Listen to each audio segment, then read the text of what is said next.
Hey everyone, and welcome back to the channel. Today, we're diving into an ancient story that still echoes in our world. A tale about ambition, unity, and a moment that changed everything, the Tower of Babel. Imagine a time, not long after the Great Flood, when all of humanity spoke one language. One tongue, one voice. This wasn't just about communication. It created an incredible bond. A shared understanding that unified people in a way we can only dream of today. As they journeyed eastward, they discovered a fertile plain in Shinar. And there, with their shared language and common purpose, they decided to settle. They were filled with incredible potential, a blank slate for what humanity could become. But soon, their ambition began to shift. Instead of building communities to honor and live according to God, they said, "Come, let us build ourselves a city and a tower whose top may reach into the heavens, and let us make a name for ourselves, lest we be scattered abroad over the face of the whole earth." Think about that for a moment.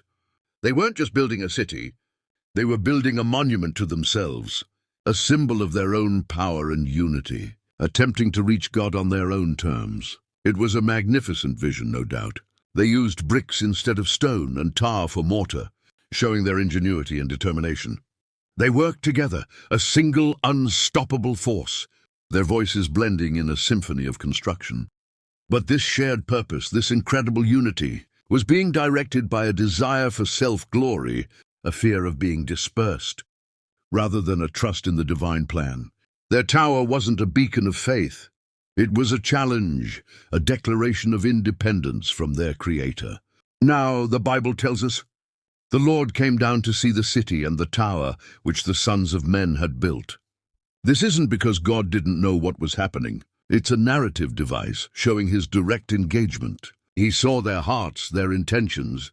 And God said, "Indeed, the people are one, and they all have one language." And this is what they begin to do. Now, nothing that they propose to do will be withheld from them. This wasn't a compliment. It was a recognition of humanity's unchecked potential when focused solely on itself, without divine guidance. So God decided to intervene. He confused their language, so they could no longer understand each other.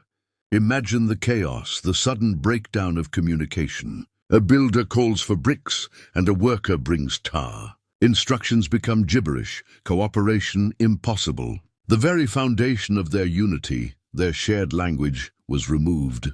And because they could no longer communicate, they stopped building the city and the tower. Their grand project, a symbol of their collective will, came to a halt. They were scattered from there over the face of all the earth.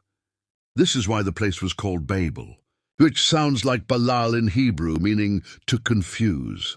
It's a powerful story about humility, the dangers of pride, and how our choices, even when made with unity, can lead to unexpected consequences. It reminds us that true strength and lasting unity come from a place of respect and alignment with a higher purpose, not just self-exaltation.